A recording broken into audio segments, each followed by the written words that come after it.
Well, I think we left a lot of plays on the field. Be the number one thing.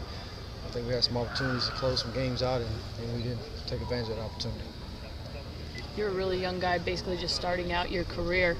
Any second thoughts on career choice, or you just really competitive and it's just part of the business? No, I've been playing football for a long time. This is my 8th season coaching, so no, this is what I'm going to do until I can't do it anymore.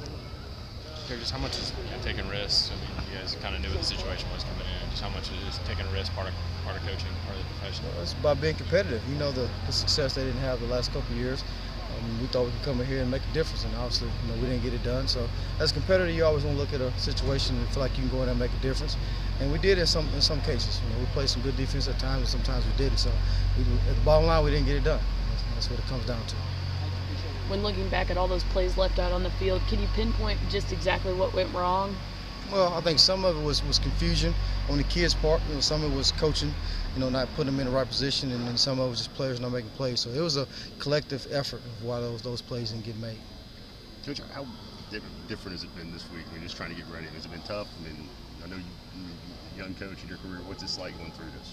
It really hadn't been that different on the coach's standpoint of it, but losing coach Sunday morning and having the team meeting and all that, it's a little bit different. Than having Jim, run the team meeting. Monday morning was a curveball, and then getting out here in the field. The kids, they still practicing hard, but you can tell the focus is not there where it needs to be. And sometimes it's some kids, but as a group, it wasn't really much of a difference. Just not having the head man out there leading us. Any difference in just the energy level, just their attitude in practice this week? Yeah, I think today, we had to get them going a little bit more than usual.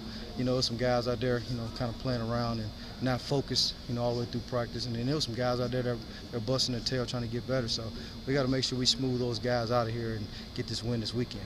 As a coach, I mean, you guys are going through a tough time with your career and everything. Is it more difficult for you guys to kind of have the same energy so that the players in turn kind of, have the same energy with what they're going through?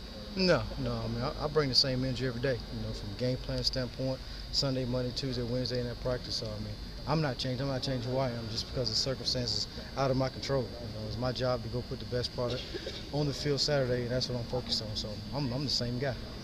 Did things really change when y'all lost Brian Randolph in the back end? Not really. I mean, you had to put a younger guy in there, but Darrell's only 1 year, younger than Brian, and Darrell's a really good player. Obviously he didn't get to make the freshman mistakes that Brian made last year, and his was a little bit more, scrutinized and things like that. But he's a really good player, and he's going to be an NFL player, in a couple of years. So you just had to throw him in the fire a little bit earlier than we wanted to, but it's going to work out for his benefit in the long run.